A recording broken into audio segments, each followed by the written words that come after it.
वाचा त्रिवाचा जगी धन्यतो दास सर्वोत्तमाचा श्रीराम सदा सेवी आरण्य तारुण्य काळी मिळेना कदा कल्पनेची निळी चढेना मनी निश्चयो दृढ जाचा जगी धन्यतो दास सर्वोत्तमाचा श्रीराम नसे मानसी नष्ट आशा दुराशा वसे अंतरी प्रेम पाशा पिपाशा ऋणी देव हा भक्ती भावे जयाचे जगी धन्यतो दास सर्वोत्तमाचा जय राम जय जय ರಘುವೀರ ಸಮರ್ಥ ಹರಿ ಓಂ.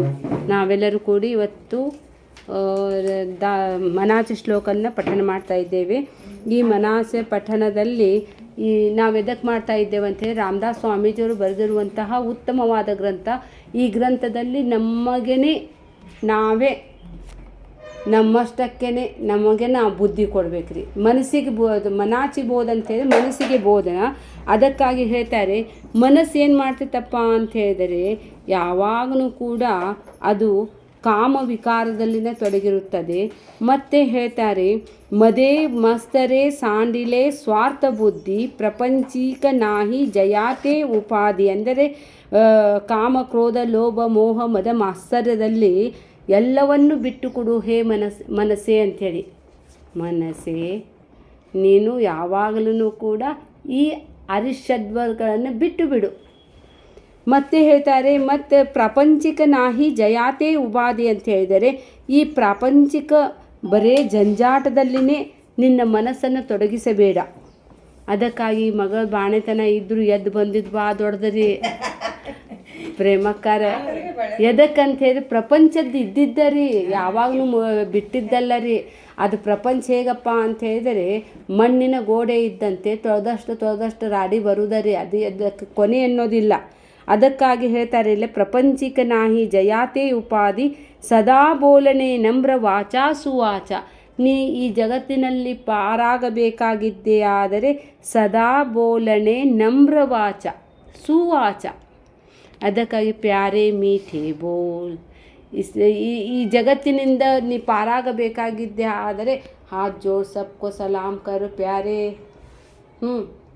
ದುನಿಯಾ ಮೇ ರಹನಾ ಹೈ ತೋ ಕಾಮ್ ಕರು ಪ್ಯಾರೆ. ಎಲ್ಲರಿಗೂ ಪ್ರೀತಿಯಿಂದ ನೀನು ನಮಸ್ಕರಿಸು. ನಮ್ರವಾಚ ನಮ್ರ ನಡತೆ ಇರಬೇಕು. ಅದಕ್ಕಾಗಿ ಇಲ್ಲಿ ಹೇಳ್ತಾರೆ ಸದಾ ಬೋಲನೆ ನಮ್ರ ವಾಚ ಸುವಾಚ ಅಂತ ಹೇಳ್ತಾರೆ. ಸುವಾಚ ಅಂದರೆ ಸುಷ್ಟುಂ ವಾಚ ಅಂತಂದರೆ ಒಳ್ಳೆ ಮಾತನಾಡು. ಯಾರಿಗೆ ಹೇಳಾಕತ್ತಾರ್ರಿ?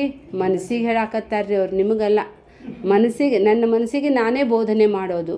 ಅದಕ್ಕಾಗಿ ಒಂದು ಮಾತನಾಡಬೇಕಾಗಿದ್ದೆ ಆದರೆ ಅದು ಮೊದಲು ನಮ್ಮದು ಮನಸ್ಸು ಮಾತಾಡ್ತೈತ್ರಿ ಇದು ಹೇಳಬೇಕಂಥೇಳಿ.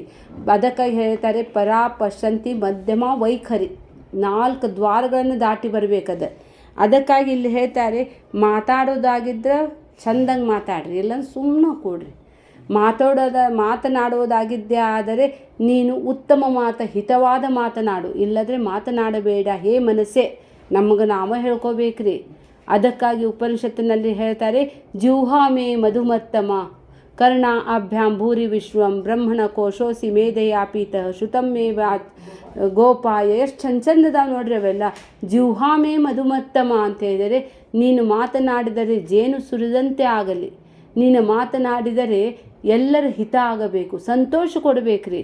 ನನ್ನ ಮಾತಿನಿಂದ ಇನ್ನೊಬ್ಬರ ಮನಸ್ಸನ್ನು ದುಃಖಕ್ಕೆ ಮಾಡಬಾರದು. ಅದಕ್ಕಾಗಿ ಹೇಳ್ತಾನೆ ಭಗವಂತ ನಾನು ಇಂದ್ರಿಯಾಣ ಮನಶ್ಚಾಸ್ಮಿ ಅಂತ ಹೇಳ್ತಾನೆ. ಇಡೀ ನಮ್ಮ ಶರೀರದಲ್ಲಿ 10 ಇಂದ್ರಿಯಗಳಲ್ಲಿ ನಾನು 11ನೇದ್ರಿ ಮನಸ್ಸು. ಆ ಮನಸ್ಸು ನಾನಾಗಿದ್ದೇನೆ. ಮನಸ್ಸಿದ್ರೆ ಮಾಡ್ತೇವೆ, ಮನಸ್ಸಿಲ್ಲಂದರೆ ಬಿಟ್ಬಿಡ್ತೇವೆ. ಮನಸ್ಸು ಎಲ್ಲ ಕೆಲಸ ಮಾಡೋದು. ಅದಕ್ಕಾಗಿ ರಾಮದಾಸ್ ಸ್ವಾಮೀಜಿಯವರು ಹೇಳ್ತಾ ಇದ್ದಾರೆ ಹೇ ಮನಸ್ಸೆ ಸದಾ ಬೋಲನೆ ನಮ್ರ ವಾಚಾ ಸುವಾಚ ಅಂಥವರು ಜಗಿ ಧನ್ಯತೋ ದಾಸ ಸರ್ವೋತ್ತಮಾಚ ಅಂತ ಹೇಳಿದರೆ ಅಂತಹ ಮಧುರವಾಗಿ ಮಾತನಾಡುವಂತಹ ರಾಮಭಕ್ತನು ಜಗತ್ತಿನಲ್ಲೇ ಧನ್ಯನೆನಿಸಿಕೊಳ್ಳುತ್ತಾನೆ. ಧನ್ಯೋಸ್ಮಿ ಕೃತಕೃತ್ಯೋಸ್ಮಿ. ಅದಕ್ಕಾಗಿ ನಮ್ಮ ಮಾತುಗಳೆಲ್ಲ ಅವು ಆಕಾಶ ಮಾರ್ಗಕ್ಕೆ ಮ್ಯಾಲೆ ಹಾರ್ತಾವಂತ್ರಿ. ಅವೆಲ್ಲ ಸ್ಯಾಟಲೈಟ್ನಲ್ಲಿ ಎಲ್ಲ ರೆಕಾರ್ಡ್ ಆಗ್ತಾವೆ. ಆಗಿದ್ದನ್ನು ನಿಮಗೆ ಯಾವಾಗ ಬೇಕು ಅದನ್ನು ತೆಗೆದು ನಾವು ಕೇಳ್ಬೋದು. ಈಗ ವಿವೇಕಾನಂದರದ ದೊಡ್ಡ ದೊಡ್ಡ ವ್ಯಕ್ತಿಗಳದ್ದೆಲ್ಲ ಭಾಷಣ ಎಲ್ಲ ತೆಗೆದು ಕೇಳ್ತಾ ಇದ್ದಾರೆ. ನಮ್ಮದು ಪ್ರತಿಯೊಬ್ಬರದ್ದು ಒಂದೊಂದು ಇದದ ಸ್ಯಾಟ್ಲೈಟ್ ಅದ. ಅದಕ್ಕಾಗಿ ಶುಭ ನುಡಿಯೇ ಶಕುನದ ಹಕ್ಕಿ ಅಂತ ಹೇಳ್ತಾರೆ. ಅದಕ್ಕಾಗಿ ಈ ಮನಸ್ಸೇ ಒಳ್ಳೆಯ ಮಾತನಾಡುವಂತಾಗಲಿ. ಮತ್ತೆ ಹೇಳ್ತಾರೆ, ಮತ್ತೆ ಮಾತಾಡಬೇಡ ಅನ್ನಕತ್ತಿರಪ್ಪ, ಮತ್ತೆ ಏನು ಮಾಡಬೇಕು ನಾನು ಅಂತ ಹೇಳಿದರೆ ಕ್ರಮಿವೇಳಜೋ ತತ್ವ ಚಿಂತಾನುವಾದೆ ಅಂತ ಹೇಳ್ತಾರೆ. ನಿನಗೆ ಯಾವಾಗ ಮಾತಾಡಬೇಕನ್ನಿಸ್ತು, ನಿನಗೇನಾದರೂ ಸಮಯ ಸಿಕ್ಕಿದ್ದೇ ಆದರೆ ನೀನು ತತ್ವ ಚಿಂತನೆಯ ಅನುವಾದ ಮಾಡು. ಪರತತ್ವದ ಚಿಂತನೆಯಲ್ಲಿ ನಿನ್ನ ಸಮಯವನ್ನು ಕಡಿ. ನಿನ್ನ ಸಮಯ ಎದರಲ್ಲಿ ಹೋಗಬೇಕಪ್ಪ ಅಂತ ಹೇಳಿದ್ರೆ ತತ್ಕಥನಂ ತಚ್ಚಿಂತನಂ ತತ್ ಪ್ರಬೋಧನಂ. ಉಠತಾ ಬಟತಾ ಧ್ಯಾನ ಕರಲೆ, ಭಗವಂತನ ಧ್ಯಾನ ಮಾಡು. ಎದಕ್ಕಂತ ಹೇಳಿದರೆ ಸಿಕ್ಕಿರುವಂತಹ ಸಮಯವನ್ನು ವ್ಯರ್ಥಕ್ಕೆ ವ್ಯಯ ಮಾಡಬೇಡ.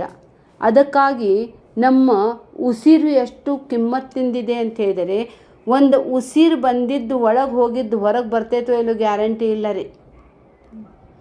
ಆ ಉಸಿರು ಹೊರಗೆ ಹೋಗಿದ್ದು ಒಳಗೆ ಬರ್ತೈತೋ ಎಲ್ಲೋ ಗೊತ್ತಿಲ್ಲ. ನನ್ನ ಉಸಿರು ಯಾವಾಗ ಕೊನೆ ಅದನ್ನೋದು ಗೊತ್ತಿಲ್ಲ. ಒಂದು ಉಸಿರಿಗೆ ಸಮನಾಗಿ ನೀನು ಗಳಿಸಿರುವಂಥ ಎಲ್ಲ ಐಶ್ವರ್ಯ ಇಟ್ಟರು ಇನ್ನೊಂದು ಉಸಿರನ್ನು ನೀನು ಗಳಿಸಲಾರೆ. ಅಷ್ಟೇ ಕಿಮ್ಮತ್ತಿಂದ ಉಸಿರವನ್ನು ನೀನು ವ್ಯರ್ಥವಾಗಿ ಕಳೆಯಬೇಡ. ಅದನ್ನು ನೀನು ವೇಳ ಅಂದರೆ ಟೈಮ್ ರೀ. ಅದನ್ನು ತತ್ವದ ಚಿಂತನದಲ್ಲಿ ನಿನ್ನನ್ನು ನೀನು ತೊಡಗಿಸಿಕೊ. ಮತ್ತೇನು ಮಾಡಬೇಕ್ರಿ? ನಲಿಂಪೆ ಕದಾದಂಬ ವಾದೇ ವಿವಾದೆ. ಯಾವಾಗಲೂ ಕೂಡ ನೀನು ಡಾಂಬಿಕನಾಗಿ ವಾದ ವಿವಾದಕ್ಕೆ ಸಿಕ್ಕಿಕೊಳ್ಳಬೇಡ. ಚೆನ್ನಾಗಿ ಹಿಂಗರಿ, ವಾದ ವಿವಾದ ಸಂವಾದ ಕಡೆ ಹೋಗಂಗೇ ಇಲ್ಲ ನಾವು. ವಾದ ವಿವಾದ, ನಾ ಹೇಳಿದ ಖರೆ ಅವ್ರಂತಾರೆ, ಇವ್ರು ಖರೆ ಅಂತ ನಾನಂತಾರೆ. ಅದು ಹೇಗೆ ಅಂತ ಹೇಳಿದರೆ, ಆ ಕಡೆ ನಿಂತವ್ರಿಗೆ ಅದು 6 ಇದ್ದಿದ್ದು 6 ಅನ್ನಿಸ್ತೈತಿ, ಈ ಕಡೆ ಇದ್ದವ್ರಿಗೆ ಅದು 9 ಅನ್ನಿಸ್ತೈತಿ. ನಿಮ್ಮ ಸ್ಥಾನದಲ್ಲಿ ನೀವು ಸರಿಯಾಗಿಯೇ ಇರುತ್ತದೆ. ಆವಾಗ ನಾವು ಹೇಳಿದ್ದ ಖರೆ ಅನ್ನಕ್ಕೆ ಹೋಗ್ಬಾರ್ದ್ರಿ. ನಾವು ಅವರ ಸ್ಥಾನದ ಮೇಲೆ ನಿಂತು ನೋಡಿದ್ದೇ ಆದರೆ ಅವ್ರು ಹೇಳೋದು ಖರೆ ಅನ್ನಿಸ್ತೈತಿ. ಅದಕ್ಕಾಗಿ ವಾದ ವಿವಾದ ಮಾಡೋದಕ್ಕಿಂತ ನೀನು ಸಂವಾದದಲ್ಲಿ ನಿನ್ನ ಜೀವನವನ್ನು ತೊಡಗಿಸಿಕೊ. ಕರಿ ಸೂಕ ಸಂವಾದ ಜೋ ಊಗಮಾಚ. ಅಂದರೆ ನೀನು ಪ್ರೇಮದಿಂದ ಇದನ್ನು ಸುಖ ಸಂವಾದ ತುಮ್ ಕಹೋ ಹಮ್ ಸುನೆ, ಹಮ್ ಕಹೇ ತುಮ್ ಸುನೆ. ಇದ್ರೆ ಚಂದರಿ. ಅದಕ್ಕಾಗಿ ಪಹಲೆ ಎಂಗೇಜ್ಮೆಂಟ್ ಆದಾಗ ಲಡ್ಕಾ ಬೋಲ್ತಾ ತಾ, ಲಡ್ಕಿ ಸುನ್ತಿ ಥಿ. शादी के बाद लड़की बोलती थी, लड़का सुनता था. बाद में बच्चे होने के बाद दोनों बोलते हैं, पड़ोसी सुनते हैं. ಅದಕ್ಕೆ ಇಲ್ಲ ಅದನ್ನು ಅಂತಾರೆ ಅವರು. ನಮ್ದು ಮಾತುಗಳು ಕೇಳಿದರೂ ಸೂಕ ಸಂವಾದ ಇರಬೇಕ್ರಿ. ಮನೋರಮ ಮುದ್ದಣ್ಣನ ಕತೆಗಳು ಅಂತಾರೆ ನೋಡ್ರಿ. ಜಗಳ ಮಾಡಿದ್ರು ಚಂದ ಹಾಡಿನ್ಯಾಗ ಜಗಳ ಮಾಡ್ಬೇಕ್ರಿ. ಒಂದು ಹಾಡು ಐತಡಿರಿ, ಜಾನಪದದ ಹಾಡು. ಆ ಹಾಡು ಎಷ್ಟು ಗಂಡ ಹೆಂಡತಿ ಜಗಳ ಮಾಡಿದ್ರು ಸಹಿತ ಮುಂದೇನಂತಾರೆ ಕೇಳುವಂಗಿರ್ಬೇಕು. ಅದನ್ನು ಬಿಟ್ಕೊಟ್ಟು ಕರ್ಕಶ ಇರಬಾರ್ದ್ರಿ.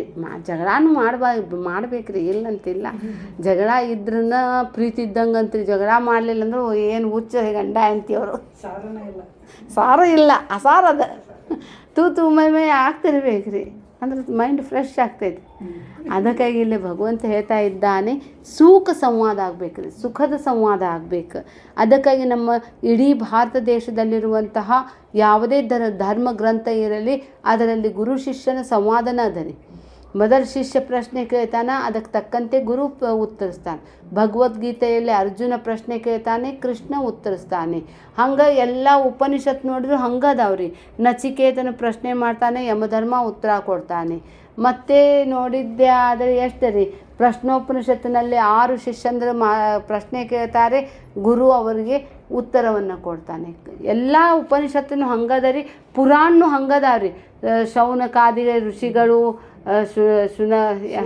ಸೂತರಿಗೆ ಹೇಳಿದರು, ಎಲ್ಲನೂ ಹಂಗರಿ. ಅದಕ್ಕಾಗಿ ಹೇಳ್ತಾರೆ, ಎಲ್ಲಿ 2 ಮಂದಿ ಅದಾರಲ್ಲ, 2 ಮಂದಿ ಇದ್ದಲ್ಲಿ ಶಾಂತಿ ಇರಬೇಕ್ರಿ. ಏಕ್ ಮೇ ಶಾಂತಿ, ದೋ ಮೇ ಕ್ರಾಂತಿ. ಆ ಕ್ರಾಂತಿ ಅಂತ ಹೇಳಿದರೆ ಒಳ್ಳೆಯ ಒಂದು ವಿಷಯ ಪ್ರತಿಪಾದನೆ ಆಗುವಂಥದ್ದನ್ನೇ ಮಾತನಾಡಿದ್ದೇ ಆದರೆ ಅವರ ಸಂವಾದ ಸುಖದಾಯಕವಾಗುತ್ತದೆ. ಮತ್ತೆ ಹೇಳ್ತಾರೆ, ಮತ್ತೇನು ಮಾಡಬೇಕ್ರಿ? ಸದಾ ಆರ್ಜವಿ ಪ್ರಿಯ ಜೋ ಸರ್ವಲೋಕಿ. ಸದಾ ಆರ್ಜವಿ ಪ್ರಿಯ ಜೋ ಸರ್ವಲೋಕಿ ಅಂತ ಹೇಳಿದರೆ ನೀನು ಯಾವಾಗಲೂ ಸರಳನಾಗಿದ್ದೇ ಆದರೆ ನೀ ಜಗತ್ತಿಗೆ ಪ್ರಿಯನಾಗುತ್ತೀಯ, ಜನಪ್ರಿಯನಾಗುತ್ತೀಯ. ಮಾತಿನಿಂದಲೂ ನೀವು ಇಷ್ಟೆಲ್ಲ ಫ್ರೆಂಡ್ಸ್ ಸಿಕ್ಕಿದ್ರಿ ನಮಗೂ. ಮತ್ತು ಏನಾದರೂ ನಾನು ತೂತು ಮೈ ಮಾಡಿದರೆ ಯಾರೂ ಕರಿತಿದ್ದೇನೇ ಇಲ್ಲ. ಮಾತು ಬಂಗಾರಕ್ಕೆ ಸಮಾನದ ರೀ. ಮಾತಿನಿಂದಲೇ ಇಹ, ಮಾತಿನಿಂದಲೇ ಪರ. ಮಾತು ಅದು ಮಾಣಿಕ್ಯದಂತೆ ನಮಗೆ ಉಪಯುಕ್ತ ಆಗಬೇಕು. ಅದಕ್ಕಾಗಿ ಹೇಳ್ತಾ ಇದ್ದಾರೆ, ಈ ಜಗತ್ತಿನಲ್ಲಿ ಜಯಪ್ರಿಯನಾಗಬೇಕಾಗಿದ್ದೇ ಆದರೆ. ನೋಡ್ರಿ, ರಾಜಕೀಯದಲ್ಲಿ ಯಾರು ಮಾತಾಡೋಕ್ಕೆ ಬರ್ತೈತೆ ಅವರೇ ಹೀರೋ. ಮಾತಿನಿಂದ ಹೃದಯವನ್ನು ಗೆಲ್ತಾರೆ. ಸದಾ ಆರ್ಜವಿ ಪ್ರಿಯ ಜೋ ಸರ್ವಲೋಕೆ ಸದಾ ಸರ್ವದಾ ಸತ್ಯವಾದಿ ವಿವೇಕೆ ಅಂತ ಹೇಳಿದರೆ, ನಿನ್ನ ಮಾತಿನಲ್ಲಿ ಸತ್ಯವನ್ನು ಸಮರ್ಥಿಸುವಂತಾಗಲಿ. ಸತ್ಯದ ಪರವನ್ನು ಹೊಂದು, ಸತ್ಯವನ್ನು ನೀನು ಪ್ರತಿಪಾದನೆ ಮಾಡು. ಮತ್ತೆ ಹೇಳ್ತಾರೆ, ನ ಬೋಲೆ ಕದಾ ಮಿಥ್ಯ ವಾಚ ತ್ರಿವಾಚ. ತ್ರಿವಾಚ ಅಂತ ಹೇಳಿದರೆ ತ್ರಿಕರಣಪೂರ್ವಕದಿಂದಲೂ ನೀನು ಯಾವಾಗಲೂ ಕೂಡ ಸುಳ್ಳನ್ನು ಮಾತನಾಡದಿರು ಹೇ ಮನಸ್ಸೇ. ಸತ್ಯ ಮಾತಾಡಿದ್ದೆ ಆದರೆ ಹೆದರಿಕೆ ಇರೋಂಗಿಲ್ಲ ರೀ. ಸತ್ಯ ಮಾತಾಡಿದ್ದೆ ಆದರೆ ಅದನ್ನು ನಾನು ನೆನಪಿನಲ್ಲಿ ಇಡಬೇಕಾಗಿಲ್ಲ ರೀ. ಯಾವಾಗ ಬೇಕಾದವ ಕೇಳಿದ್ರೆ ಅದ ಒಂದಿರ್ತೈತಿ. ಆದರೆ ಸುಳ್ಳನ್ನು ನಾನು ನೆನಪಿನಲ್ಲಿ ಇಟ್ಕೋಬೇಕಾಗ್ತೈತಿ. ಒಂದು ಸುಳ್ಳು ಹೇಳಕ್ಕೆ ಹೋಗಿ 10 ಸುಳ್ಳು ಆಗ್ತಾವ್ರಿ. ಕಠಿಣದ. ಅದಕ್ಕಾಗಿ ಮನಸ್ಸೇ ನೀನು ತ್ರಾಸು ಮಾಡ್ಕೋಬೇಡ. ಅದಕ್ಕಾಗಿ ಇದ್ದಿದ್ದಂಗೆ ಹೇಳು, ಸತ್ಯ ಹೇಳು. ಸತ್ಯ ಹೇಳಿದ್ರು ಕಠಿಣದ ರೀಪ. ಆ ಎದುರುಗಡೆ ಇದ್ದವ್ರ ಮೇಲಿಂದ ಹೋಗ್ತೈತ್ರಿ.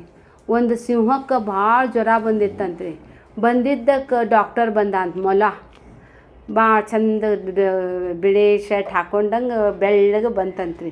ಬಂದು ಅದಕ್ಕೆ ಭಾಳ ಜ್ವರ ಬಂದಿದ್ದಕ್ಕೆ ನಾಲ್ಗೆ ನೋಡ್ಬೇಕಲ್ರಿ. ಆ ಮಾಡು ಅಂತಂತ. ಆ ಮಾಡ್ತಂತ. ಚೀಚಿ ಏನು ದುರ್ವಾಸನೆ ನಿನ್ನ ಬಾಯಲ್ಲಿ ಅಂತ ಹೇಳ್ಬಿಡ್ತಂತ. ಇವನ ನನ್ನ ಮುಂದೆ ನಂದ ಸತ್ಯ ಹೇಳಕ್ಕೆ ನಿನಗೆ ಇಷ್ಟ ಹೆದರ್ಕಿ ಹೋಗತ್ತಾಗಂತೇಳಿ ಅದಕ್ಕೆ ಕೊಂದೇ ಬಿಡ್ತಂತ. ಅಲ್ಲಿ ಬಾಜು ಕುಂತಿತ್ತಂತ ಇನ್ನೊಂದು ಡಾಕ್ಟರ್. ಅದು ಬಂತಂತ. ಇದು ಸತ್ಯ ಹೇಳಿದ್ದಕ್ಕನ ಇದು ಮರಣ ತಡಿ ಅಂತೇಳಿ ಆ ಮಾಡು ಡಾಕ್ಟರ್ ಆ ಮಾಡಂತಾನಿಲ್ರಿ.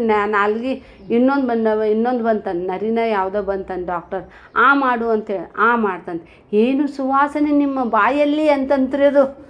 ಅಂದಿದ್ದಕ್ಕೆ ಸಿಂಹ ಹೇಳ್ತಂತ, ನನಗೆ ಗೊತ್ತೈತೆ ಎಷ್ಟು ಹೊಲಸು ವಾಸನೆ ಬರಾಕತ್ತೈತೆ ಅನ್ನೋದು. ನನ್ನ ಮುಂದೆ ನನಗೆ ಸುಳ್ಳು ಹೇಳೋದು ಇದಕ್ಕೂ ಕೊಂದು ಹಾಕಿತ್ತಂತ್ರಿ. ಅವಾಗ ಇನ್ನೊಂದು ಬಂತಂತ್ರಿ. ಅದು ಪ್ರಾಣಿ, ಅದು ಜಾಣ ಮರಿ ಬಂತಂತ. ಬಂದು ಅದು ಹೇಳ್ತಂತೆ, ನೀನು ಆ ಮಾಡು ಅಂತಂತ. ಆ ಮಾಡಿ ಸುಮ್ಮನೆ ಕುಂತಂತ. ನಿನಗೆ ವಾಸನೆ ಬರವಲ್ತೇನು ಅಂತ ಕೇಳ್ತಂತ್ರಿ ಸಿಂಹ. ಆವಾಗ ಅದು ಹೇಳ್ತಂತ, ನನ್ನ ಮೂಗು ಕಟ್ಟಿದೆ ರಾಜ, ಅದಕ್ಕಾಗಿ ನನಗೆ ಯಾವ ವಾಸನೆ ಬರವಲ್ತು ಅಂತ ಹೇಳ್ಬಿಡ್ತಂತದ. ಮಾತಿನಿಂದ ಬದುಕೊಂಡ್ರಿ ಅದು. ಅದಕ್ಕಾಗಿ ಮಾತಿನಲ್ಲಿನ ಎಲ್ಲ ಮನೆ ಕಟ್ತಾರೆ ಎಷ್ಟೋ ಮಂದಿ. ಮಾತಾಡೋದಾದ್ರೆ ಚಲೋ ಮಾತಾಡ್ರಿ, ಇಲ್ಲಾಂದ್ರೆ ಬಾಯಿ ಮುಚ್ಚಿ ಸುಮ್ಮನೆ ಕೂಡ್ರಿ. ನ ಬೋಲೆ ಕದಾ ಮಿಥ್ಯ ವಾಚ ತ್ರಿವಾಚ ಜಗಿ ಧನ್ಯತೋ ದಾಸ ಸರ್ವೋತ್ತಮಾಚ. ಸದಾ ಸೇವಿ ಆರಣ್ಯ ತಾರುಣ್ಯ ಕಾಳಿ ಮಿಳೇನಾ ಕದಾ ಕಲ್ಪನೇಚಿ ಮೇಡಿ. ಅಂದರೆ ನಿಮ್ಮದ ಆಯುಷ್ಯದ ಕಾಲದಲ್ಲಿ ನಮಗೆ ಬಾಲ್ಯಾವಸ್ಥಾನೂ ಅಷ್ಟು ಉಪಯೋಗಕ್ಕೆ ಬರೋಂಗಿಲ್ಲ, ವೃದ್ಧಾವಸ್ಥನೂ ಅಷ್ಟು ಉಪಯೋಗಕ್ಕೆ ಬರೋಂಗಿಲ್ಲ ರೀ. ನೀವು ತಾರುಣ್ಯ ಕಾಲವನ್ನು ಕಲ್ಪನೆಯಲ್ಲಿ ಕಳೆದುಕೊಳ್ಳಬೇಡ. ಬಂಗಾರ ರೀ ಅದು. Live in present. ನಿನ್ನ ಭಾಗ್ಯವನ್ನು ನಿರ್ಮಾಣ ಮಾಡುವಂತಹ ಕಾಲ. ಆ ಕಾಲದಲ್ಲಿ ನಿನ್ನ ಕಲ್ಪನಾ ಜಾಲದಲ್ಲಿ ಸಿಕ್ಕು ನಿನ್ನ ಟೈಮದಲ್ರಿ ಅದನ್ನು ವ್ಯರ್ಥವಾಗಿ ಕಳೆಯಬೇಡ. ನೀನು ಗಳಿಸಬೇಕಾಗಿದ್ದೆ ಆದರೆ ಉತ್ತಮ ಕಾಲ ಅಂತ ಹೇಳಿದರೆ ಅದನ್ನು ತಾರುಣ್ಯ ಕಾಲದಲ್ಲಿನೇ ಏನು ಮಾಡಬೇಕು ಅಂತ ಹೇಳಿದರೆ ಅವ್ರು ಹೇಳ್ತಾರೆ, ದೃಢ ನಿಶ್ಚಯೋ ಜಾಚ ಮನಸ್ಸು. ಯಾರ ಮನಸ್ಸು ದೃಢಚಿಂತನೆಯಿಂದ ಅದು ಭಗವಂತನ ನಾಮಸ್ಮರಣೆ ಮಾಡುತ್ತದೆಯೋ ಅಂತಹ ರಾಮ ಭಕ್ತನು ಈ ಜಗತ್ತಿನಲ್ಲಿ ಧನ್ಯನಾಗುತ್ತಾನೆ ಅಂತೇಳಿ ಜಗೀತನ್ಯತೋ ದಾಸ ಸರ್ವೋತ್ತಮಾಚ ಅಂತೇಳಿ ಮತ್ತೆ ಮನಸ್ಸಿಗನೇ ಹೇಳಾಕತ್ತಾರೆ ಅವರು. ಏನಂತೇಳಿದರೆ, ನಸೆ ಮಾನಸಿ ನಷ್ಟ ಆಶಾ ದುರಾಶ ಆಶಾಪಾಶ ಶತೈರ್ಬದ್ಧಾಹ. ಹೇ ಮನಸ್ಸೆ, ಭಾಳ ಆಶಾದ ಗೋಪುರನ ಕಟ್ಟಿಕೊಳ್ಳಬೇಡ. ಹಿಂಗೆ ಬರೇ ಮನಸ್ಸಿನಾಗನ ಎಷ್ಟು ನೀವು ಆಶಾ ಮಾಡ್ತೀರೋ ಅದು ನಿರಾಶಕ್ಕೆ ತಂದು ಕೊಡ್ತೈತಿ. ಅದಕ್ಕಾಗಿ ಆಶಾ ಅನ್ನೋದು ದುರಾಶಾ ರೀ. ವಸೆ ಅಂತರಿ ಪ್ರೇಮ ಪಾಶ ಪಿಪಾಶ ಅಂತ ಹೇಳಿದರೆ ಜೀವನದಲ್ಲಿ ಭಗವಂತನ ಮೇಲೆ ಪ್ರೇಮ ಇಡಬೇಕ್ರಿ. ಇಲ್ಲದೇ ಇದ್ದರೆ ಅದು ಪಾಶವಾಗಿ ಅಂದರೆ ಬಂಧನಕ್ಕೆ ಕಾರಣವಾಗುತ್ತದೆ. ಋಣಿ ದೇವ ಭಕ್ತಿ ಭಾವೇ ಜಯಾಸಿ ಅಂತ ಹೇಳಿದರೆ ನೀನು ಅನನ್ಯ ಭಕ್ತಿಯನ್ನು ಮಾಡಿ ಆ ದೇವನಿಗೆ ಋಣಸ್ಥ ಮಾಡಬೇಕ್ರಿ. ನಮ್ಮ ಭಕ್ತಿಯಿಂದ ಭಗವಂತನು ಸಹಿತ ಋಣಸ್ಥನಾಗಬೇಕು. ಹಾಗೆ ಮಾಡಿದ್ದೇ ಆದರೆ ನಿನ್ನ ಜೀವನ ಸಾರ್ಥಕವಾಗುತ್ತದೆ ಅಂತ ಹೇಳ್ತಾರೆ. ಅದಕ್ಕಾಗಿ ಜೀವನದಲ್ಲಿ ಒಳ್ಳೆಯ ಸದ್ಗ್ರಂಥಗಳನ್ನು ಓದುತ್ತಲೇ ಇರಬೇಕ್ರಿ. ಅನೇಕ ಸಾಧು ಸಂತರು ಬರೆದಿರುವಂಥ ಗ್ರಂಥದಲ್ಲಿ ಇದು ಒಂದು ಮನಾಚಿಬೋಧದಲ್ರಿ, ಇದು ಮಹತ್ವ ಪಾತ್ರವನ್ನು ವಹಿಸಿದೆ. ಇದರಂತೆ ನಮ್ಮ ಜೀವನವನ್ನು ನಾವೆಲ್ಲರೂ ನಡೆಸುವಂತಾಗಲಿ ಅಂಥೇಳಿ ಆ ರಾಮನಲ್ಲಿ ನಾವು ಪ್ರಾರ್ಥಿಸೋಣ್ರಿ. ಹರಿ ಓಂ.